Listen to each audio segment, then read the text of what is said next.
നിന്ന് വരുന്ന വാർത്ത, നെടുങ്കണ്ടം ജോയിന്റ് RTO ഓഫീസിൽ വിജിലൻസ് റെയ്ഡ്, ഏജന്റിന്റെ പക്കൽ നിന്ന് 66,600 രൂപ പിടികൂടി എന്നതാണ്. രാഹുൽ വിജയൻ ഏറ്റവും പുതിയ വിവരങ്ങളുമായി. രാഹുൽ, വിജിലൻസ് ഒരു റെയ്ഡിലേക്കൊക്കെ പോകാനുള്ള സാഹചര്യം എന്താണ്?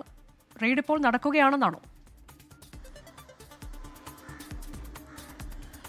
അനുജ, ഇന്നലെ രാത്രിയിലാണ് ഈ റെയ്ഡ് നടന്നത്. ഇടുക്കി ജില്ലയിലെ എല്ലാ RTO ഓഫീസുകളിലും മിന്നൽ പരിശോധന വിജിലൻസിന്റെ ഭാഗത്തു നിന്നുണ്ടായിരുന്നു. ഇതിനിടയിലാണ് ഈ ഏജന്റുമാരുടെ കയ്യിൽ നിന്ന് കണക്കിൽപ്പെടാത്ത പൈസ പിടിച്ചെടുത്തത് എന്നുള്ളതാണ് നമുക്ക് മനസ്സിലാക്കാൻ കഴിയുന്നത്. ഉടുമ്പൻചോല RTO ഓഫീസിൽ ഇന്നലെ രാത്രി 10 മണിയോടുകൂടിയായിരുന്നു ഈ വിജിലൻസിന്റെ മിന്നൽ പരിശോധന അംഗങ്ങൾ എത്തിയത്. ഇതിന് പിന്നാലെ ഈ ഓഫീസിൽ ഈ ഉദ്യോഗസ്ഥരെ കൂടാതെ രാത്രി 10 മണിയോടുകൂടിയും 4 ഏജന്റുമാർ കൂടി ഉണ്ടായിരുന്നു. ഏതായാലും ഓഫീസ് ടൈം കഴിഞ്ഞതിന് ശേഷം ഈ ഏജന്റുമാർക്ക് ഈ ഉദ്യോഗസ്ഥരുടെ ഒപ്പം ഓഫീസിൽ ഇരിക്കേണ്ട യാതൊരു ആവശ്യമുള്ളതല്ല. അവരുടെ കയ്യിൽ നിന്ന് പരിശോധനയിലാണ് 66,000 രൂപ കണ്ടെടുത്തത്. നിലവിൽ എന്തായാലും ഈ വിജിലൻസ് കേസ് എടുത്തിട്ടില്ല. ഈ ഉദ്യോഗസ്ഥർക്കൊപ്പം ഉണ്ടായിരുന്ന ഏജന്റുമാരുടെ കയ്യിൽ നിന്ന് പണം പിടിച്ചതിന്റെ ഉത്തരവാദിത്തം ഈ ഉദ്യോഗസ്ഥർക്ക് കൂടിയുണ്ട്. കാരണം ഈ ഡ്യൂട്ടി ടൈം കഴിഞ്ഞതിന് ശേഷം ഈ ആളുകൾ ഉണ്ടായിരുന്നതുകൊണ്ടാണ്.